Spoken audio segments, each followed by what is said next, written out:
Bonsoir et bienvenue à votre tout nouvel épisode de La Voix de la Famille. Nous sommes heureux de vous retrouver pour ce tout nouvel épisode. Et qui dit nouvel épisode dit nouveau thème. Et oui, ce soir, nous vous proposons un thème spécial fête de fin d'année. Merci pour ma famille. Vous le savez, la Voix de la Famille a pour but de valoriser l'institution du mariage, mais également celui de la famille et tous ses acteurs, hommes, femmes et enfants. Et ce soir, nous voulons prendre le temps de dire merci à Dieu pour tous ses bienfaits tout au long de l'année, du 1er janvier jusqu'au 31 décembre 2022. Car oui, Dieu a été fidèle, il a pris soin de nous et de nos proches, et ce soir, nous voulons tout simplement être reconnaissants. Qu'importe ce que Dieu a fait pour vous cette année, que ce soit un mariage, une naissance ou une restauration, n'hésitez pas à partager vos témoignages autour de vous, car cela peut fortifier et encourager une personne qui vit une situation similaire. Et surtout, n'oubliez pas de liker, commenter et partager cet épisode. Salut tout le monde, moi c'est Wendy, j'ai 20 ans et aujourd'hui je viens vous parler de ma nouvelle vie en Christ et notamment de la famille spirituelle, la nouvelle famille que j'ai trouvée dans l'église. Tout d'abord, je vais commencer par vous raconter un petit peu mon témoignage. Alors, faut savoir que moi, je suis à l'église Parole du Salut Dourdan du coup depuis 1 an et demi maintenant. Et je me suis baptisée le 16 octobre 2021. Donc je me suis baptisée, mais après ça, les quelques mois qui ont suivi mon baptême, j'étais encore un petit peu un pied dedans, un pied dehors. J'étais pas constante, on va dire, dans ma vie spirituelle. Je prenais pas vraiment ma vie spirituelle au sérieux. Maintenant, ça a changé, du coup, il y a quelques mois, on va dire aux alentours de juin 2022, j'ai commencé à vraiment prendre ma vie spirituelle au sérieux. Et en juillet, il y a un événement qui a tout changé entre guillemets, c'est la retraite du coup de l'église. Donc mon église a organisé une retraite annuelle en fait qui se fait chaque été, la retraite de la jeunesse. Donc c'est 4-5 jours là où on se retire totalement, donc on lâche nos téléphones.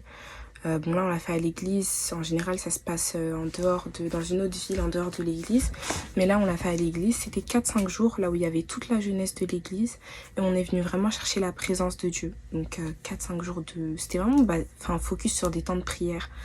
Il y avait des dévotions matinales, on avait des cultes, des heures de prière, des veillées de prière, il y avait des moments de communion fraternelle bien évidemment, vu qu'on était non-stop constamment ensemble durant ces 5 jours. Et c'est vraiment à partir de ce moment-là que j'ai commencé à m'ouvrir entre guillemets aux autres. Parce qu'il faut savoir qu'avant, quand je venais à l'église, moi je suis arrivée à l'église à peu près en même temps qu'un ami à moi. Et quand je venais, moi dans ma grande timidité entre guillemets, je me cachais beaucoup derrière lui. Dans le sens où quand je venais à l'église, je venais le dimanche et après le culte, je rentrais chez moi. Genre je restais pas parler avec les autres, vraiment je rentrais directement. Et en fait, c'est vraiment lors de cette retraite que je me suis ouverte aux autres, que j'ai pu un peu m'ouvrir. Ils ont pu également découvrir la personne que j'étais, parce qu'à part 2 personnes du coup que je connaissais de l'extérieur et du coup le référent de mon groupe de prière, les membres de mon groupe de prière avec qui j'étais un petit peu plus ouverte, les autres à part certains, je parlais pas beaucoup avec, j'étais vraiment fermée on va dire. Et du coup ça m'a grave permis déjà ça m'a fait du bien spirituellement, parce que je dirais que c'est pendant ce moment-là que j'ai vraiment eu une rencontre personnelle avec Dieu. Et ça m'a grave fait du bien. Et au-delà de ça, j'ai pu créer des vrais liens avec les autres jeunes tout simplement de l'église. Ils ont pu me découvrir, j'ai pu également les découvrir. J'étais beaucoup plus à l'aise, j'étais plus moi. Et en fait, au-delà de ça, après ces temps-là, c'est resté. Du coup, je me suis de plus en plus... Ça, c'était en juillet. Et depuis ça, je me suis beaucoup ouverte aux jeunes de l'église. Et je suis beaucoup plus à l'aise, je suis beaucoup plus moi, etc. Et au-delà de ça, même dans ma vie spirituelle, ça a eu un grand impact parce que Faut savoir que déjà, moi, je viens toute seule à l'église. Je viens seule. Ma mère, elle vient de temps en temps. Je crois qu'elle est venue 2, 3 fois, mais sinon, je viens seule. Je viens seule, mes frères et sœurs ne viennent pas. Et le fait, en fait, d'être dans un environnement... Attendez, je regarde, il me reste combien de temps? Ok. Le fait d'être dans un environnement où t'es seule, tu vois les autres personnes qui sont avec leur famille, leurs parents, frères et sœurs, etc., cousins. Et toi, tu viens, t'es seule, t'es un peu... pas perdu parce que t'as des gens qui sont là pour t'épauler, mais c'est pas pareil. Le fait de venir seul et de venir avec sa famille, surtout pour quelque chose d'aussi important, venir chercher la face de Dieu, t'aimerais bien en fait que tes proches viennent avec toi. Et le fait d'être seul, c'est super compliqué. Et je sais que depuis que je me suis rapprochée, que je me suis ouverte et que j'ai appris à connaître les autres personnes de l'église, ça m'a beaucoup aidée. Dans le sens où je me sens moins seule. En fait, j'ai vraiment trouvé une deuxième famille. Quand on dit que l'église, c'est vraiment la communion fraternelle, c'est une deuxième famille, c'est réel parce que la famille spirituelle, en fait, je me suis rendu compte que c'était super important. Avant, je négligeais trop la communion fraternelle. Pour moi, c'était un peu inutile, entre guillemets. Mais ça aide vraiment. Dans le sens où on peut s'épauler. Quand je me sens pas bien, je sais que j'ai des personnes sur qui je peux compter. J'ai aussi pu trouver des personnes qui sont dans la même situation que moi, qui viennent seules à l'église ou qui venaient justement seules, qui ont commencé à chercher Dieu toutes seules et qui ont pu au fur et à mesure des années ramener leur famille à Christ. Ces personnes-là qui m'encouragent, des personnes comme Gaïa, Samuela, plein de personnes qui m'ont aidée, là j'en ai cité 2 mais il y en a plein, hein. Gémina, bon je vais pas citer tous les noms, mais il y a énormément de personnes qui m'ont vraiment aidée au-delà de mon groupe de prière. Je le mets vraiment à part parce qu'au début c'était vraiment les seules personnes avec qui j'étais un petit peu proche. Il y a beaucoup de gens que j'ai pu découvrir, des magnifiques personnes et qui m'ont aidée également à grandir spirituellement, des personnes jusqu'à aujourd'hui qui m'encouragent aussi en fait, surtout de voir d'autres personnes qui ont été dans la même situation. C'est toujours fortifiant, on va dire. Ça me donne encore envie d'aller plus loin et ça me donne aussi, ça booste ma foi. Et du coup, voilà. Donc, ce que je pourrais dire pour terminer, c'est en fait vraiment encourager quelqu'un. S'il y a des personnes qui étaient qui sont dans la même situation où moi j'étais, qui vont à l'église mais qui sont pas vraiment ouverts aux relations avec les autres, je vous encourage vraiment à le faire parce que ça peut que vous faire du bien, ça peut que être bénéfique. Et faut savoir que si Dieu établit des personnes, si Dieu a tout simplement établi la communion fraternelle, c'est qu'il y a un but, c'est qu'il y a un but spirituel et même physique derrière, et il peut y avoir que des bonnes choses qui en découlent. Donc j'encourage vraiment quelqu'un à passer du temps dans la communion fraternelle, à donner sa vie à Christ, à se consacrer, à servir Dieu, et voilà. Donc je pense que c'est un peu tout. Du coup voilà, bisous.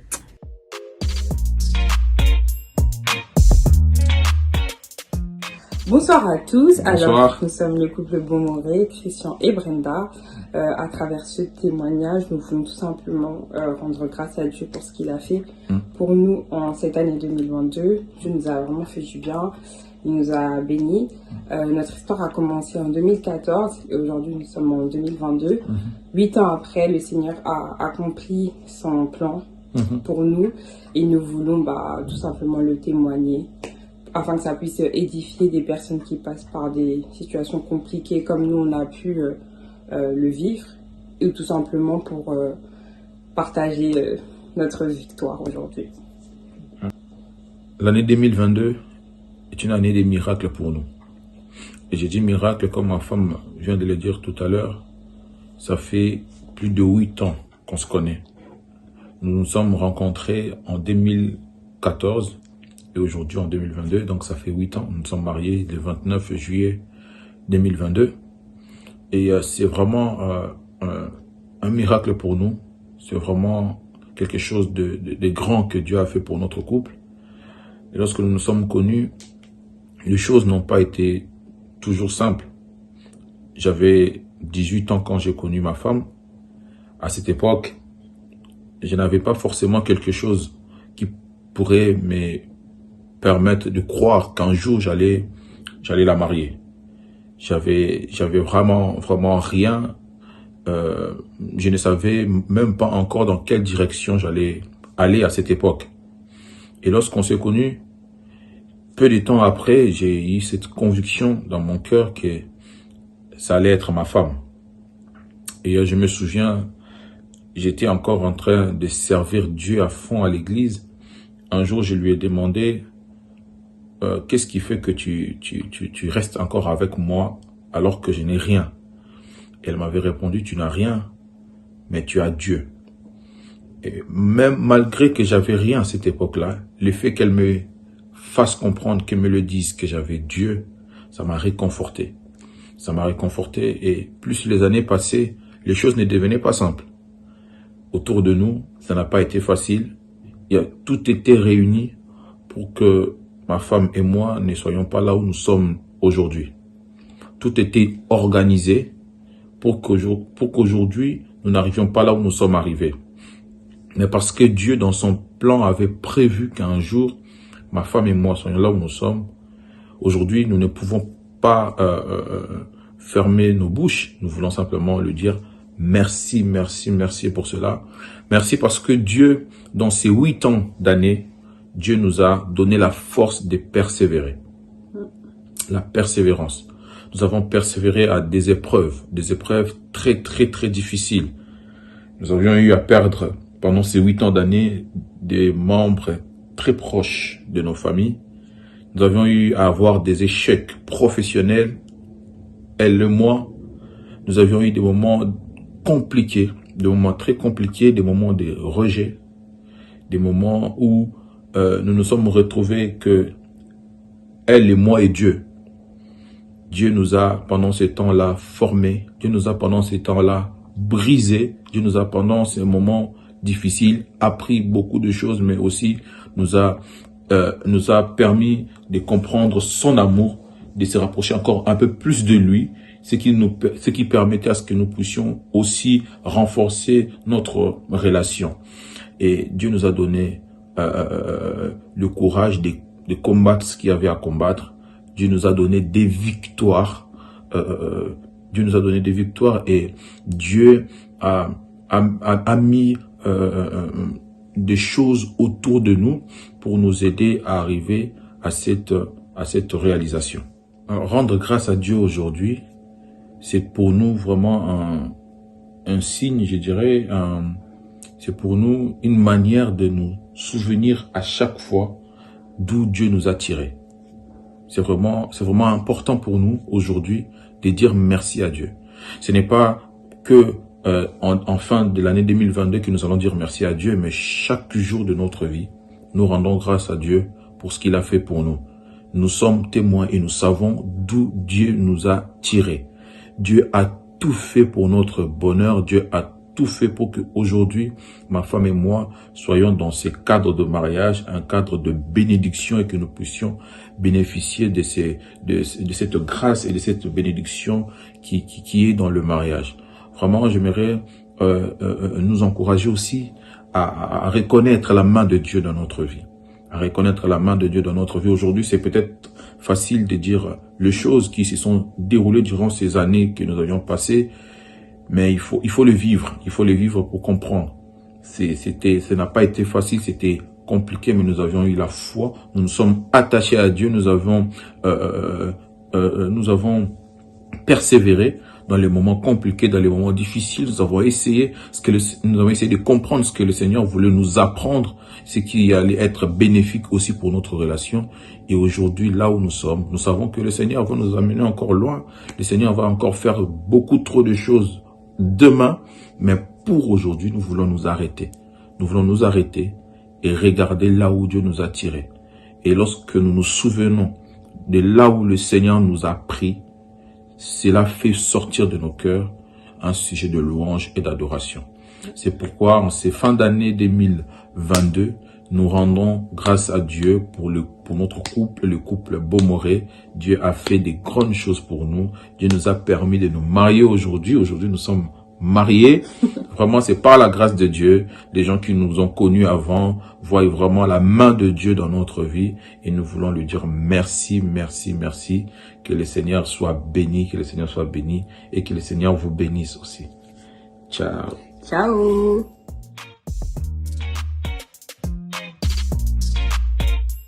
La Voix de la Famille vous souhaite de merveilleuses fêtes de fin d'année. Nous sommes heureux de vous retrouver l'année prochaine avec de tout nouveaux épisodes.